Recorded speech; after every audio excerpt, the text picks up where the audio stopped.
Hi, it is Magenta/Winter, and I am here answering some hot topic questions for the lawsuit, and I am hopefully answering a few questions for girls who are dancers who may or may not know their rights.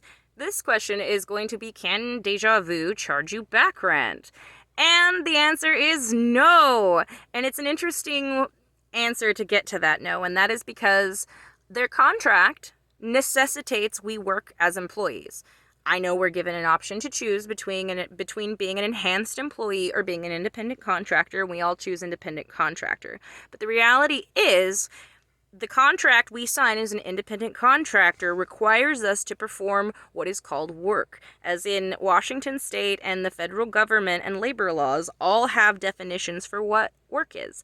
And even though we might say, oh, well, we make a lot of money, so it's okay if, we work a little, the thing is the government doesn't feel that way, and it affects taxes because businesses pay taxes on employees at a far greater rate than an independent contractor who receives lots of small business tax breaks would pay on themselves. And so it is very important that if you at all perform work, that you are recognized as an employee, because if you perform work at all, you have to be protected under employee rights. So according to the government, you can sign as an independent contractor, even file taxes and believe you are, but if you are actually performing work, something that is consistent with what is defined as legal work, then you are misclassified. And even though you didn't know, let's say you were misclassified for 3 years, for those entire 3 years, you are protected under employee rights. So you can't be sexually harassed, discriminated against. You are protected. You get pay stubs, wages, you get meal times, breaks, time off, everything.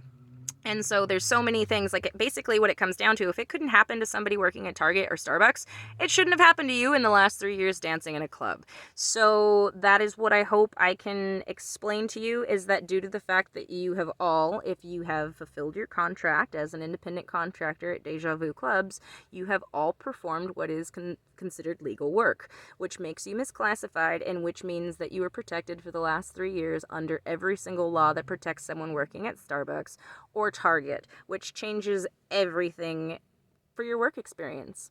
And so I hope that puts it in perspective, is that basically what it comes down to is, if you fulfilled your contract, they have to have paid you, and you should never have paid them, and you should have received all the benefits in Washington state has for employees, including all the protections and rights. So you paying them at all is illegal. Them charging back rent is double illegal. The fact that they're still doing it after a lawsuit in which they were informed explicitly that they were misclassifying their girls, they're triple in trouble, and they owe hundreds of millions of dollars to the IRS in fines over still misclassifying employees 3 years after a lawsuit, which I'll get into more in one of my other videos.